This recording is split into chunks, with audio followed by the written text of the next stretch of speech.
Okay, welcome everyone. So this is our second iteration of the Great Plays. And like we did before, we're going to start with the ancient Greek plays and then move to more modern plays chronologically. So tonight we are discussing Aeschylus, Prometheus Bound. This is really, I would say, yeah, thank you, Katie. Katie said this is better than beer. Excellent. Yes, I like that endorsement. I'll take that. So this is actually, I would say probably in some ways one of my favorite plays because it's kind of short and sweet, right? It's not very long, but it's really jam-packed with a lot of interesting, far-reaching concepts that echo with a lot of other works that you have probably read. And I'm very curious to kind of hear from you what you think about it and what parallels you draw from it. I'll mention a couple of things, I guess starting with a plot, just to make sure we're all on the same page here, as kind of as a refresher. Obviously, we're dealing with the story of Prometheus, and specifically the story of how he disobeyed Zeus and gave humans fire and a lot of other sort of cultural inventions, and thereby drew his ire and anger, and was then punished by being chained to a rock in the Caucasus region, as the story goes, or as the the tradition goes. And the story really explores this dynamic of Prometheus versus the established order of Zeus and the gods, and how this all plays out. As an interesting kind of an interlude in all of this is the story of Io. Io, the lover, or perhaps the reluctant lover of Zeus, who is turned into a cow, a heifer, and has to be on the run from the anger of Zeus's jealous wife, Hera.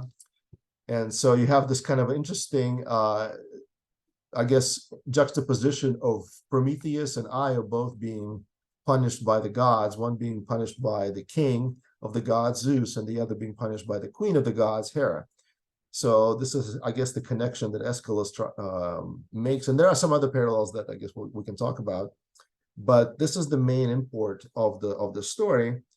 So having kind of outlined the main theme, there are all sorts of interesting themes, and I'm just going to mention a few of them in general before diving into any specific details on this.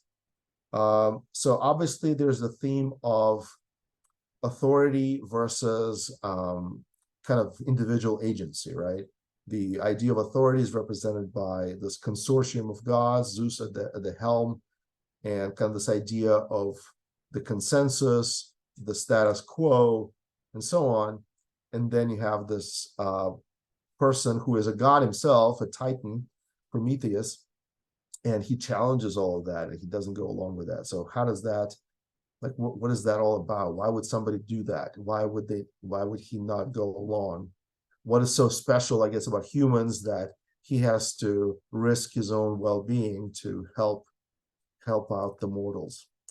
So that's one interesting aspect of all of this. Another theme is this idea of fate and free will.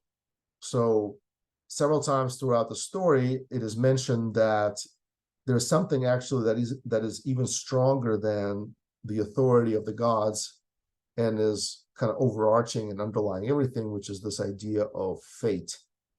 And in some places it's fate. Another aspect of it is kind of like almost this karma idea of kind of this underlying justice that is operative in the world, and nobody, not the greatest god, not the greatest ruler, nobody can escape it, and nobody can contravene it. So it's very intriguing that the Greeks captured this concept. I mean, we talked today about karma, right? We talked today about how people who maybe get away with robbing the bank, eventually get what's coming to them. And the Greeks have apparently they have really captured this idea very early on, and it's interesting to me that they did that. So that's another theme that's to me is very interesting. The other theme is just this idea of suffering and empathy and compassion towards kind of the downtrodden, right? So you have these two kind of forces that are at play. You have the punished, and you have the executors, right, of who are implementing the punishment, right, the discipline. And then you have kind of these third parties that are involved, and some of them side with the strong and others side with the weak. And this whole dynamic is interesting, especially given the historical context, right? In the Greek society was not necessarily a society that is very much into empathy, mercy, and so on. It was a very pretty ruthless, I would say, place, right? You had slavery, you had wars and prisoners of wars that were executed, and there's just no concept of no Geneva Conventions, if you will. There's nothing like that at all. And yet, in these plays, there is this idea that there's something about there's some value in this idea of pity and empathy and kind of compassion towards those who are downtrodden. So anyway, that's another interesting theme that comes out in this play. Another one is the idea of hubris, right? And this is, obviously runs through pretty much all of Greek literature. I don't know if we might be doing Oedipus Rex next, I think. So we will see that there, but this idea of hubris is just everywhere, right? It runs, and then here you have the hubris of Zeus as this new ruler. And it's interesting that this idea that you have this old rule that has been supplanted, and now you have these new rulers, and they're ruthless because they're new, because they think they're going to build this kingdom that's going to last 1,000 years, the Reich for 1,000 years, not knowing that their reign is just as precarious as the reign of the people or persons or deities in power that they supplanted themselves.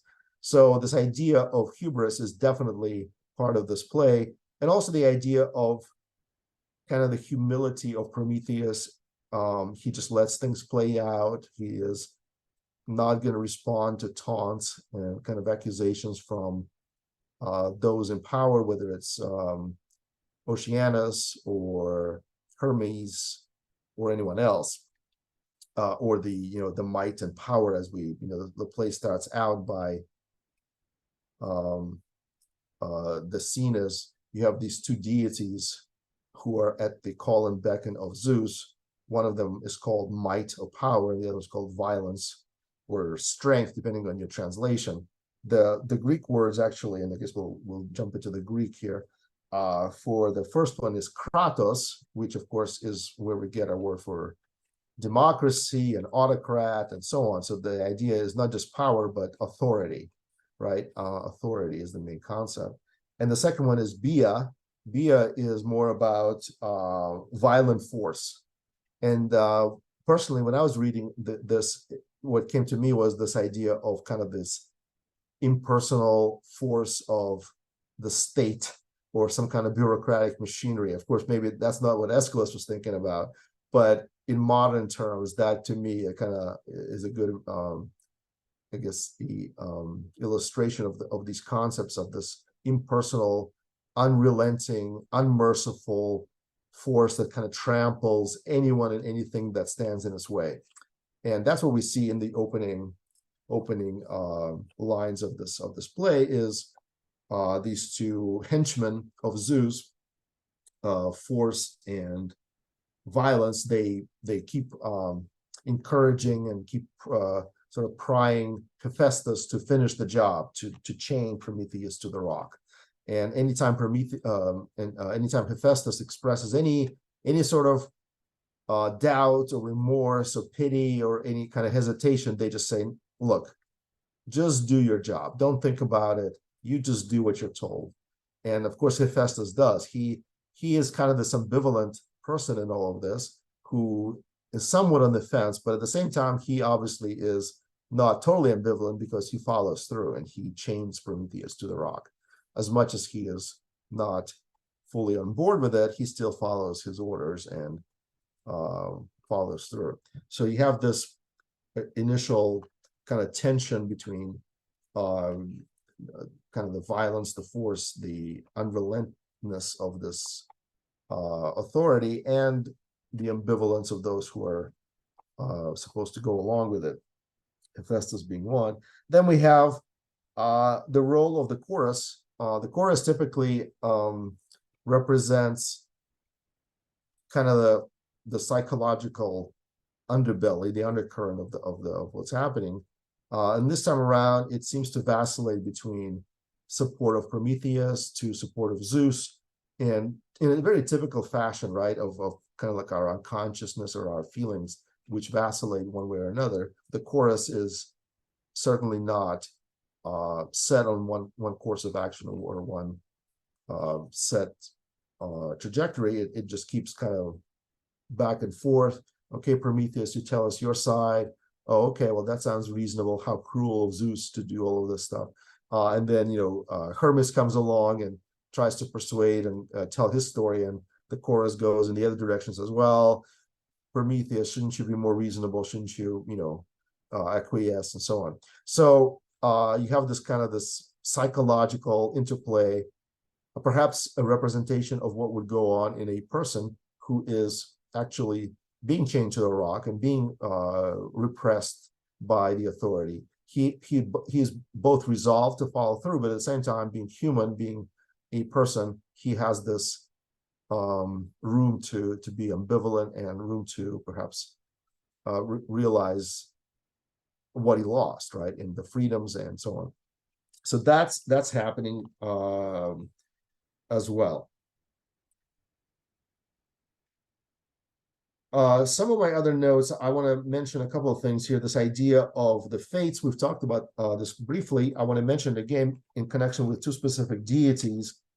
In Greek, they're called the Moiras, which is literally the idea of fate or a lot that's allotted to you, and they're translated as fates typically. And then you have the Erinyes, which are literally, they mean the Avengers, right? Kind of like the Avengers series today. They are the ones that punish injustice. And so the Erinyes and the Moirai together, they are the sort of like helmsmen of this ship of necessity, or what must happen, right?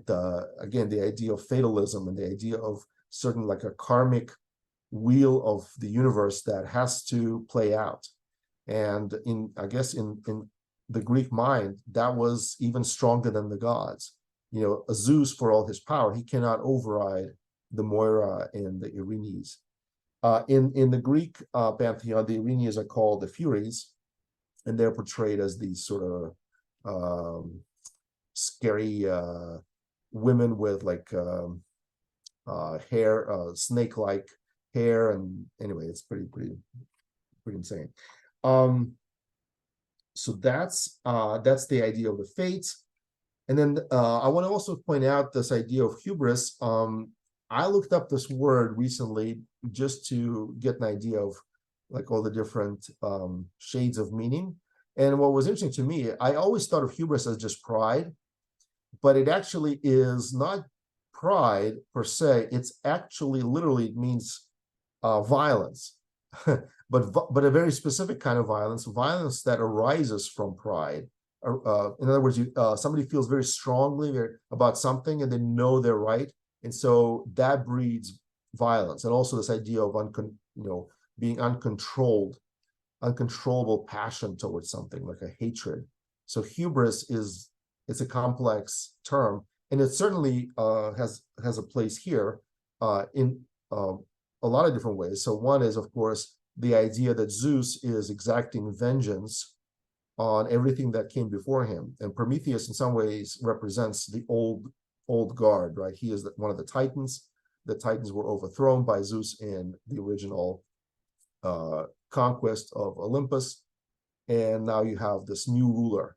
And what's interesting to me is there's several references to new rulers being ruthless because they are new. They're inexperienced, they're new, they have to establish themselves. And so the way they do it is not by wisdom, not by sort of like temperance or any other qualities of the Greek sort of virtues, but they establish themselves by violence, by stamping out any sort of dissent and making sure that everyone understands that, you know, if you don't follow along, you're dead. So that's another very I would say insightful understanding that Aeschylus shares with us in terms of like this balance of power and how the kind of the politics of power and how it all works. I think we've seen that historically, I would say, in like maybe the French Revolution is a good example, the Russian Revolution, all of these sort of supplanting of the old guard, the old power. I mean, they all went after everything that came before them was automatically marked as an enemy. And speaking of enemies, I was thinking of, you know, recently in the previous cycle, we read Ibsen's Enemy of the People, and I couldn't help comparing Prometheus to Dr. Stockman. In some ways, he is, you know, he's the enemy of the people, and Prometheus is definitely portrayed as the enemy of the gods. You know, he's the enemy of the existing order. He is the kind of the thorn in everybody's side. So anyway, I thought the parallels were pretty interesting there. And then Io, right? Io is sort of an interesting interjection, maybe perhaps like really creative ploy by Aeschylus to shift gears a little bit and move the attention away from Prometheus as the only object of our or focus of our compassion to Io, who is another example of Zeus's kind of capriciousness and his unbridled hubris and so on, and his lust and all the other, you know, qualities that don't make him out to be a great ruler. And so this other dimension that Io provides is also interesting. She, of course, is being pursued by both Zeus for kind of consummation of his lust, but also pursued by Hera to, you know, who is exacting vengeance on her with all of these gadflies and so on, and she is on the run, basically. So she comes to Prometheus. Prometheus, having the powers of foresight. Of course, the word or the name Prometheus literally means foresight, foreknowledge. He tells her what lies ahead and all the different sort of peripetειas that she has to go through, and then she leaves. So that those are some of my notes, some of my kind of impressions of the play, and now I want to open it to you guys to share your thoughts and things that you found interesting. So if you want to type an exclamation point in the chat, I will let you talk. Keep it short, keep it sweet, and we'll try to give everyone a chance to share and discuss. So don't be shy. And I'm gonna look through one more time to see. Oh yeah, this was interesting. So one of the while you're thinking and gathering your thoughts, so one of the descriptions of Prometheus is that he is the champion of men, but the literal word there is philanthropos. So he's the first philanthropist. Prometheus is the first philanthropist. And of course, in the story, he not only does he give mankind fire, but he teaches mankind how to derive all sorts of technology and arts from that, including medicine, metallurgy.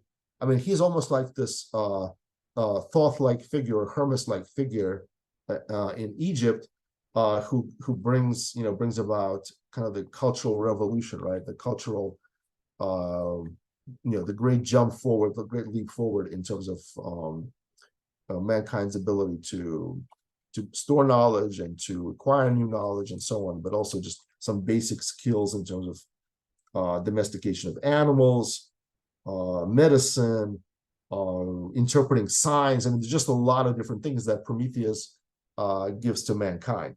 So with that, I'll turn it over to Katie. Katie, go ahead. I just have a very small point, but I remember reading a very interesting article, because most, like, for example, if you're a parent, you're thinking about your children, you're thinking about, your offspring. Whereas like a philanthropist, someone the philanthropist is really the idea that it serves everybody. Like, then they're kind of looking broadly about, what would help everybody. Yeah, that's great. Great point. Dilje, go ahead. Yeah, good summary. Bits I'm surprised you didn't say. Maybe you thought they were too cliched. Oh, go ahead. Yeah, please. Garden of Eden.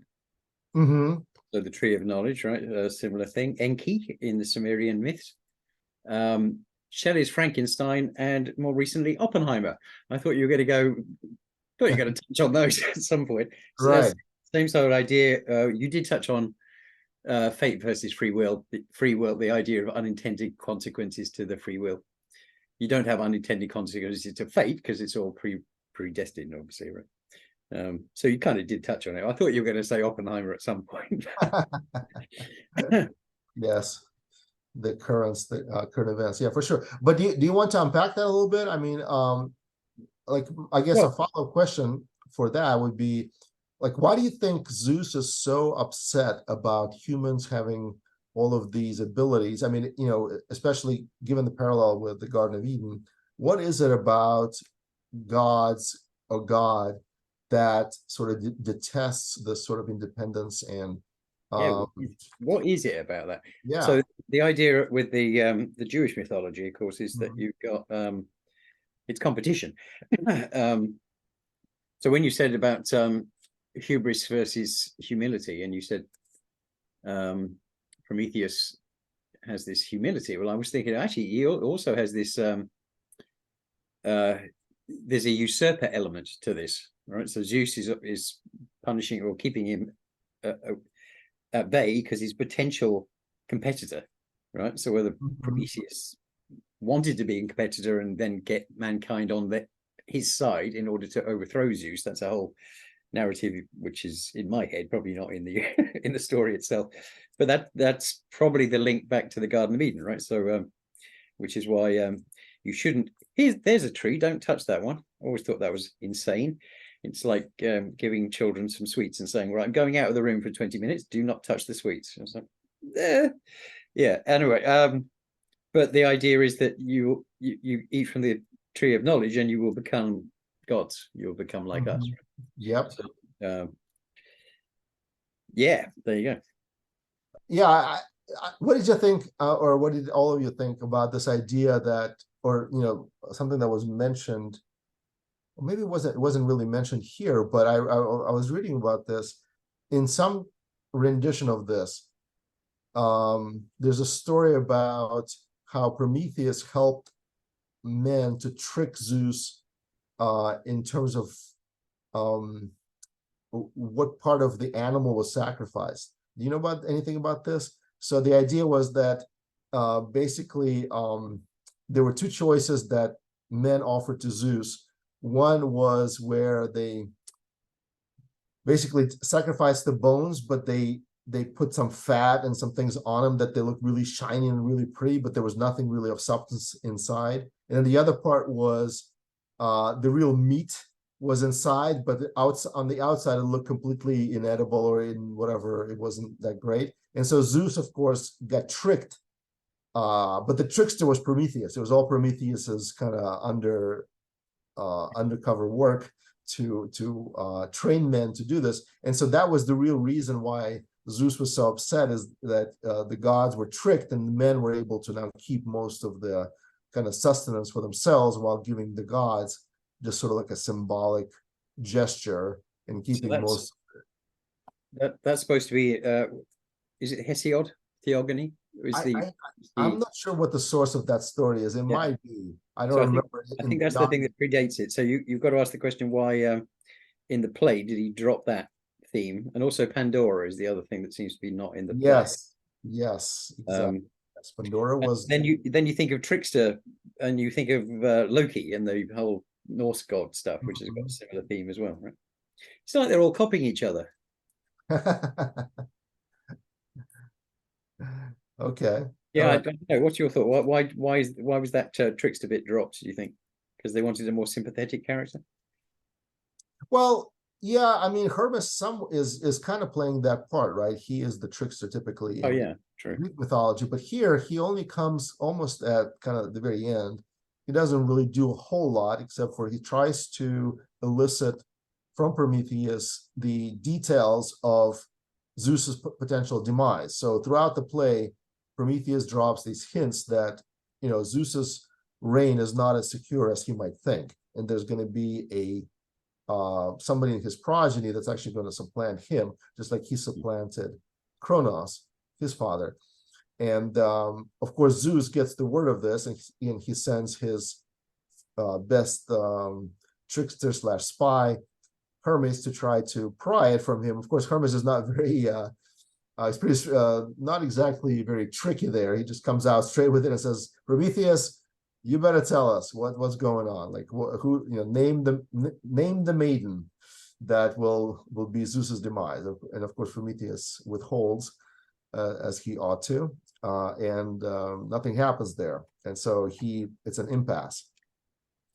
So yeah, I mean that's interesting that Aeschylus kind of draws the line there. He doesn't go any further with any more details around that. Neither, you know, Pandora or the other bit. Maybe it's to do with the audience. You've got to pander to your audience when you write a play, haven't you? So possibly. I mean, there's some interesting debate about whether this was performed at Athens or in Sicily. I think regardless, it was probably well received, because it was unusual and creative. And, you know, when you think about other plays, most of them tend to go with this kind of towing the line story, right? The gods represent kind of the best of morality, of justice, and so on. And when you rebel against justice, you are rebelling against the gods. In this story, there's a little bit of subversion going on. The gods are not presented as a single front. There is some rebellion in the ranks, right? It's not all, you know, like this unified gentleman's club. It's actually, or officers club, it probably is a better term to use for this. It's actually more complicated, and there's trouble in paradise. And so Prometheus exemplifies that, and now we've kind of broken the ranks, right? We see what's going on from the inside view, right? The inside story of the elites.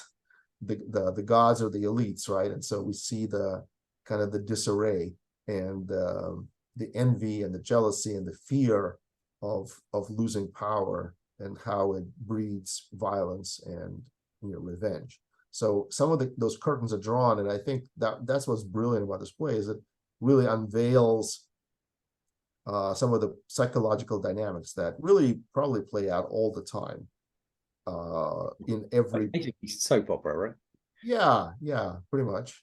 What I always liked about the Greek gods is they're not like this. They're capricious, cantankerous bastards, basically. Right? So they can turn on you. They set up one hero against another hero. All that stuff is just, it's like, oh yeah, so much more interesting than the Jewish stuff.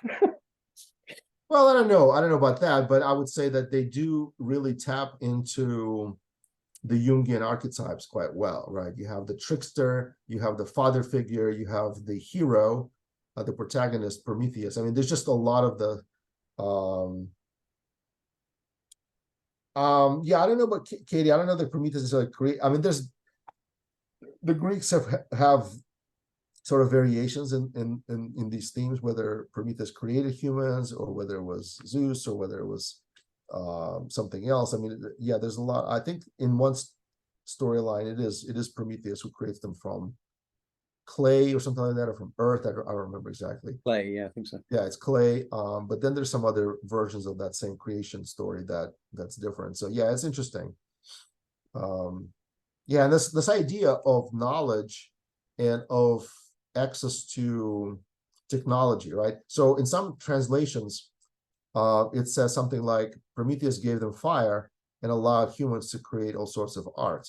Well, that word for art is actually techne, right? Techne is both art and technology, right? So it's both craftsmanship, everything really that men create with their hands.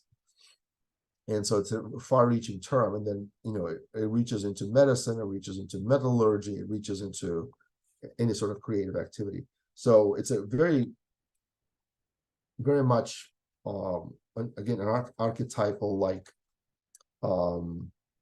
situation where you have what I think is called cultural hero, or cultural hero archetype, is where you have a hero that brings down kind of this cultural treasure trove to humanity. So in Egypt, it's Thoth. In Greek culture, it's Prometheus, and then you have in other cultures you have other deities that pretty much fulfill the same function. I think even in like in the what we would consider more primitive, like Aboriginal culture, I think they have very similar. And the Indians, they all have that sort of cultural hero figure that teaches mankind how to do something that elevates them from the animals, basically, right? Delineates them from the animals. Tony Stark, basically. Yeah. Okay. Anyone else who wants to contribute to this discussion? Don't be shy.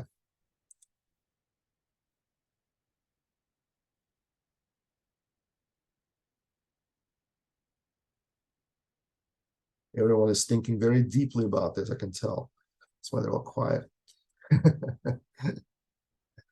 While you're thinking, I want to mention another parallel that came to me as I was thinking about the few last lines in the play, where Prometheus rejects kind of the final offer from Hermes, and he is then, he's experiencing the full fury of Zeus, the being chained to the rock, and then the eagle is about to come and start pecking on his liver, and he remains defiant in the face of all of that. Reminded me of Milton's Paradise Lost, and the lines, and I'll read them. I think I found them here somewhere. 1 second. Let's see. Yes, the lines where Satan in hell, he's been hurled to hell, and he says, "Farewell, happy fields where joy forever dwells. Hail horrors, hail infernal world, and thou profoundest hell, receive thy new possessor, one who brings a mind not to be changed by place or time. The mind is its own place, and in itself can make a heaven of hell, a hell of heaven. What matter where if it still be the same, and what I should be all but less than he whom thunder has made greater. Here at least we shall be free. Almighty hath not built here for his envy, will not drive us hence. Here we may reign secure, and in my choice, to reign is worth ambition, though in hell, better to reign in hell than serve in heaven." The famous lines of Milton. So I thought this was very apropos, a reading of Prometheus and his sort of defiance to the last, and withstanding the fury of Zeus and all the other gods who are coming there, Oceanus, Hephaestus, all of them, even the chorus at one point, kind of trying to deter him from his defiance, and he stands fast. So I thought that was an interesting parallel. Maybe Milton did think of Prometheus when he was composing these lines, possibly. So.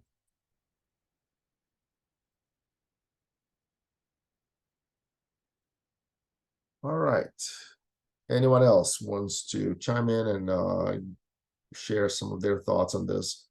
Have you guys read this before? I'm just curious. How many of you, maybe show of hands or whatever, is this the first time you've read this, or maybe it's well known,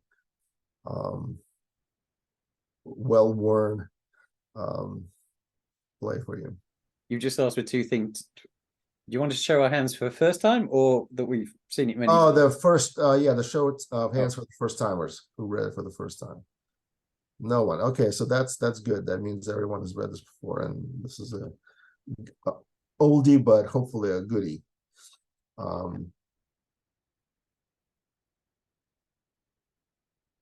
right. Of course, Alison, who's driving, can't put her hands up because she's Right. Allison, you can just keep driving. Don't mind us. We don't want you to get into an accident. Yeah, I don't really have a whole lot more. I mean, it's a pretty short play.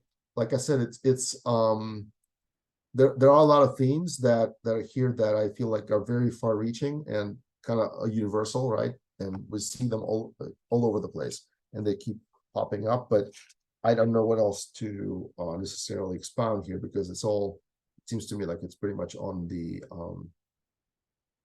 surface here. So I got a question, if I may. Yeah, go ahead.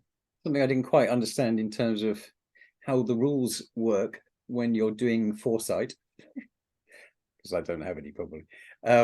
Why was it that Prometheus could only share one foresight with Io, right? And then the chorus came in and said, "Oh, you know, we two wishes.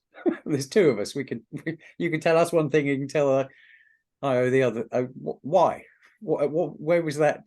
Yeah, I have a feeling. I mean, again, this is just my take on it. I don't know for sure, but I have a feeling that's more of a literary device that Aeschylus is using to keep the attention of the audience, right? We know that he's not going to say the name of Heracles, right?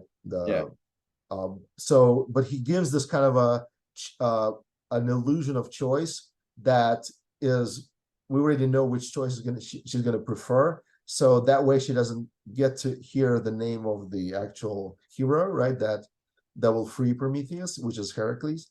But it still creates that tension. So I have a feeling it's just like a literary theatrical device to keep the attention and to keep the suspense, as opposed to some sort of hard and fast rule of Prometheus is not allowed to divulge everything.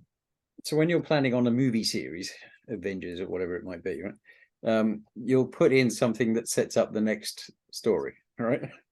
Right. Watch this space kind of thing. So I thought is that what he's doing? Because the audience presumably would all know about Hercules or they probably would know who freed Prometheus. Mm-hmm. And I'm wondering, well, why didn't he just say it? So, yeah, I don't know. Or is it that he's going, see this in the next movie? James Bond will be back, that kind of thing, right? Right. Come back for more stuff. Yeah, I don't know. I have a feeling it's more literary, but again, I don't know.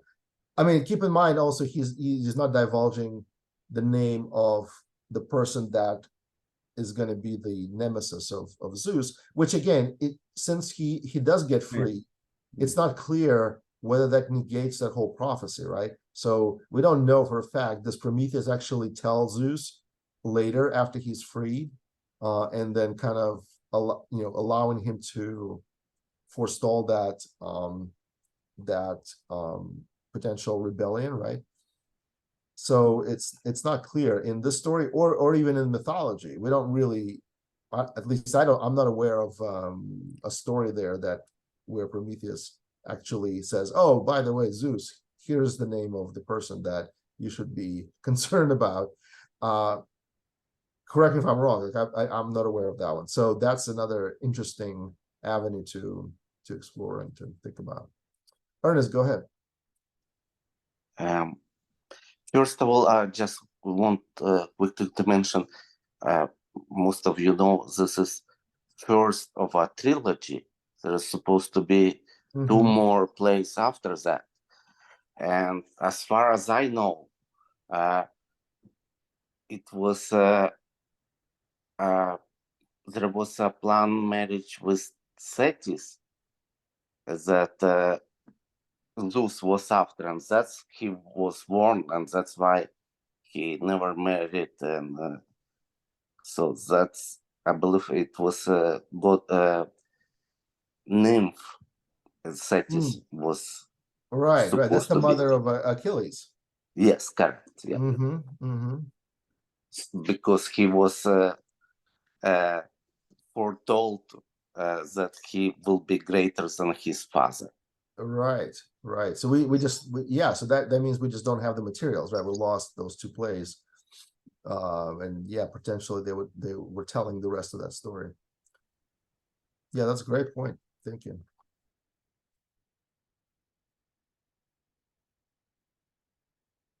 The other question that I thought was interesting is this idea of so Prometheus, as was mentioned, his name is literally forethought, right? So he is the foreteller of the future.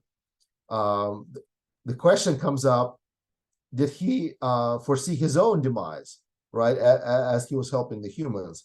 And in different parts of the play, it seems like he did, right? He mentions that, well, I shouldn't be surprised, this was coming, I kind of saw it all along. But in other parts of the play, it seems that he didn't know the exact extent of his punishment.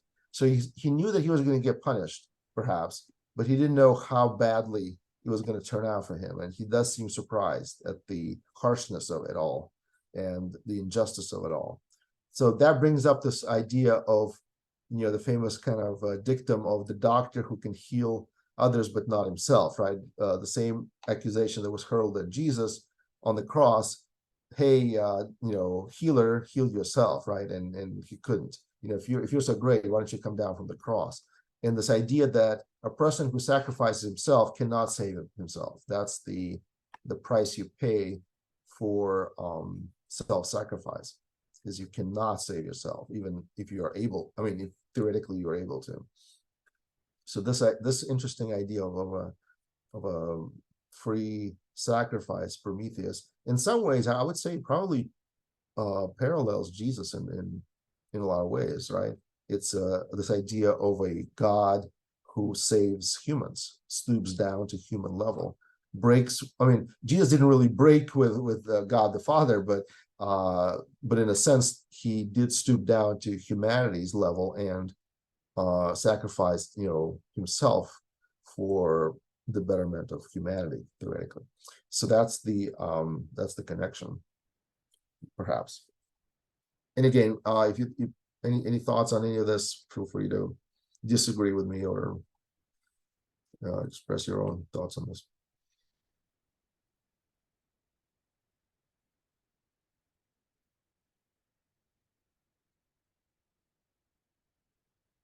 Oh, one other, while I'm thinking about this, and while you're perhaps maybe gathering your thoughts, I thought this line was interesting.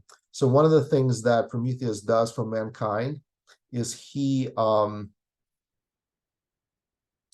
stops mankind from foreseeing their doom or foreseeing their death. And how does he do it? I thought this line was great. He does it by placing blind hope in their heart. I thought that was so interesting and kind of ironic and perhaps even sarcastic. So men are destined to die, but let's place a blind hope in their breast, in their heart, and they will not think about death anymore. So I thought that was just an interesting way to put it. And I mean, Aeschylus doesn't really go into much there, but just that line stood out to me again as I was rereading this. So that's the allusion to Pandora, I guess, isn't it? Perhaps, right, because Pandora, she shuts that box just before hope can escape, right? That's the only thing that doesn't come out is the hope. Everything else, all the vices, all the ills, all the the things that humanity has to deal with, all escapes, but the hope is the only thing that she shuts the box before that escapes. But I guess Prometheus gives them that. But it's not just hope; it's blind hope. That's the part that I thought was the kind of a little sarcastic there. So it's hope that is baseless, right? We are going to die. We are going to have an impending doom, but somehow we have this hope. Somehow we have this. And anyway, I thought that was interesting. There was also another peculiar gift he gave to humanity but unfortunately we lost that knowledge. It's how we can foretell the future by looking at the bladder of a lamb.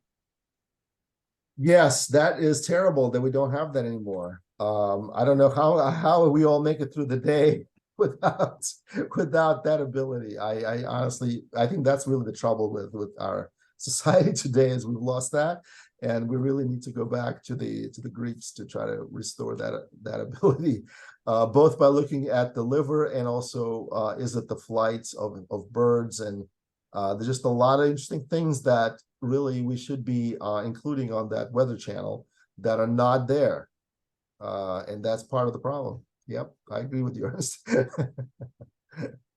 Excellent commentary there. Katie says he punished man to the. Are you referring to Prometheus or Zeus? Zeus, yeah. Why does he punish man too? Because technically it was Prometheus that was the person giving fire to mankind. They were just receiving it. And how did he punish them? How did Zeus punish them? Well, I'm reading on Wikipedia here. Or Britannica. It said, as the price of fire and his punishment for humankind in general, Zeus created the woman Pandora and sent her down to Hindsight, who, though warned by Prometheus, married her. Right. So that's a little bit outside of this particular story, but yeah, as we were talking about, there was this other episode where men were kind of tricking gods, and that was the punishment for that, is men were trying to basically get out of the type of sacrifices that they used to bring to the gods, right? And essentially, they tricked Zeus into accepting a lesser sacrifice, which allowed them to keep most of the meat from the animals, and perhaps that was the kind of the revenge or the anger of the gods for that.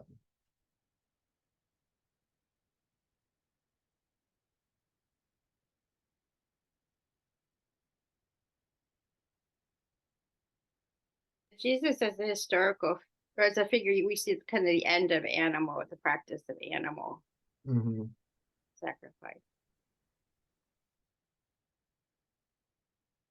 Well, that wasn't Prometheus though? That was Prometheus's son, right? That was the flood myth, wasn't it? Oh, they're right. Yeah, that was later. Yes, right. So the punishment for, was it? I thought it was human sacrifice, maybe animal. I don't know. But Zeus suddenly didn't like that, and therefore decided to wipe out humanity. I don't know why gods keep doing that. But yeah, they were pretty hardcore in those days. Hardcore. Yeah.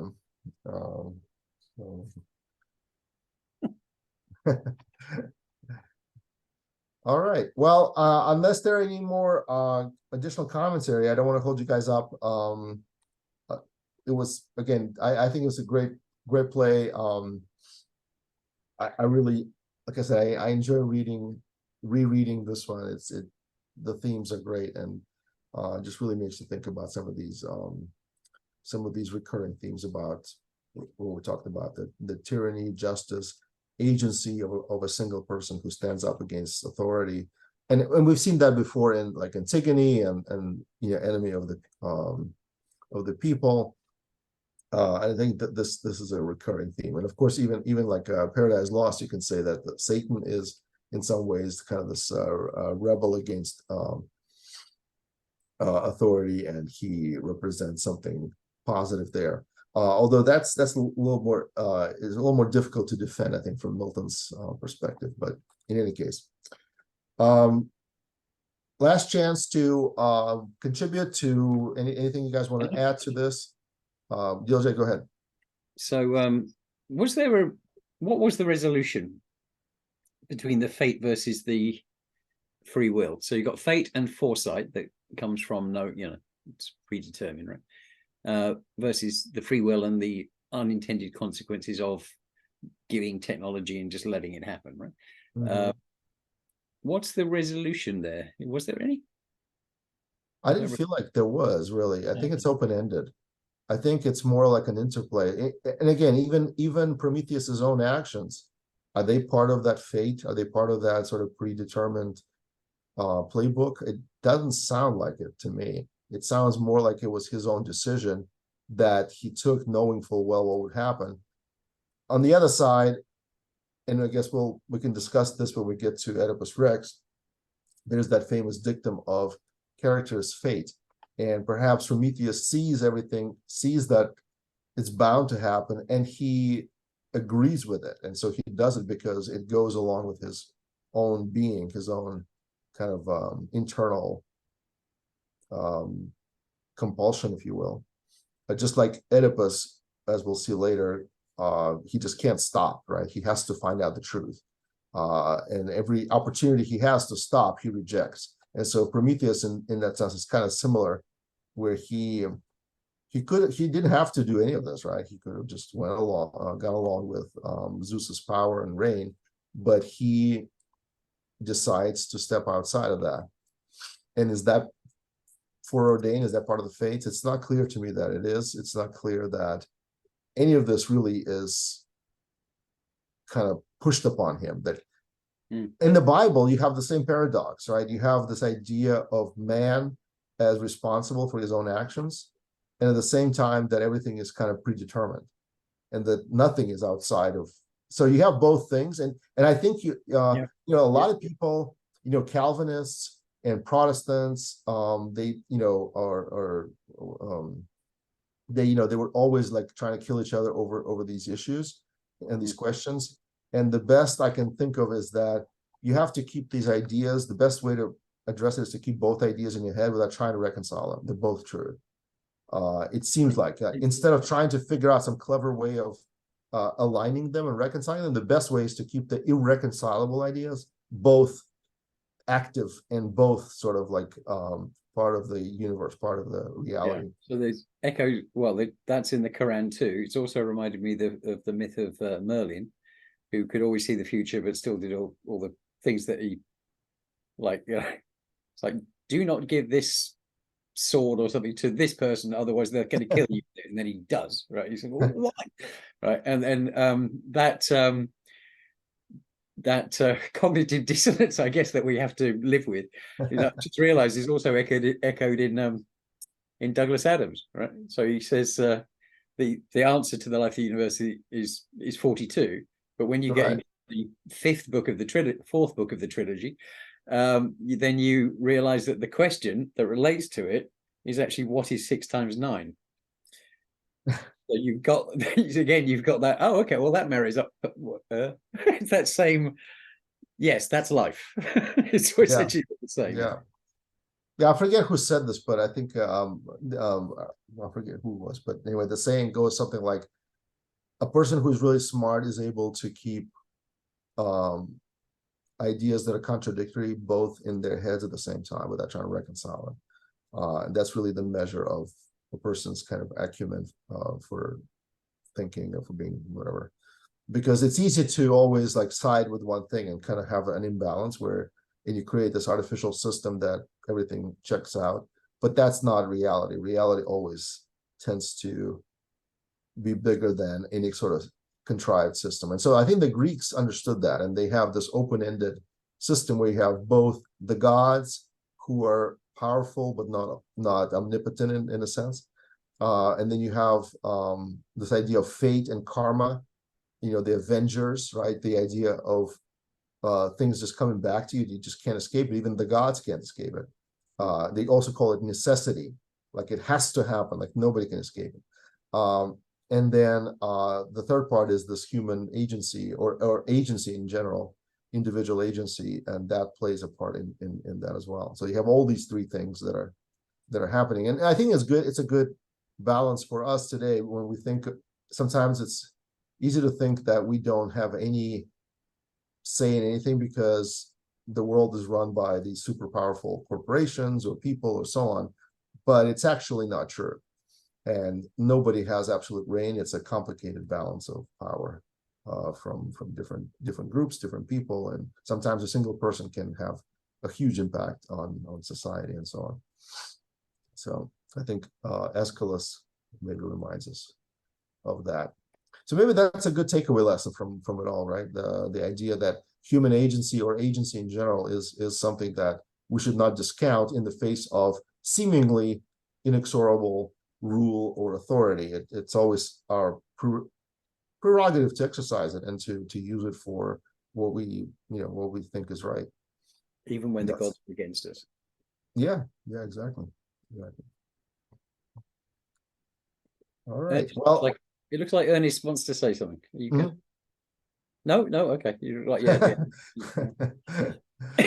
all right, Ernest. He's got off camera Now now. he disappears because he doesn't want to give you Sorry. signals. Sorry, didn't mean to do it. Yeah. Okay. Well, anyway, thanks guys. Thanks for participating tonight. We'll keep this going, so look forward to the next time. Let me check. I keep forgetting what the schedule is like. Let me see if I have my meetup page up to see our calendar. Just double check 1 second. Sorry about this. Upcoming calendar. Is it 2 weeks? Then you got Oedipus? Yeah, I'm just want to make sure that it is. Yes. Okay, so for some reason that 22nd also says Prometheus Bound, but it should say Oedipus Rex, I believe. So we'll correct that. And yeah, we'll see you guys in 2 weeks from today. All right, thanks everyone. Have a good night. Thanks, mate. Thank you, Philip. All the best. All right, bye.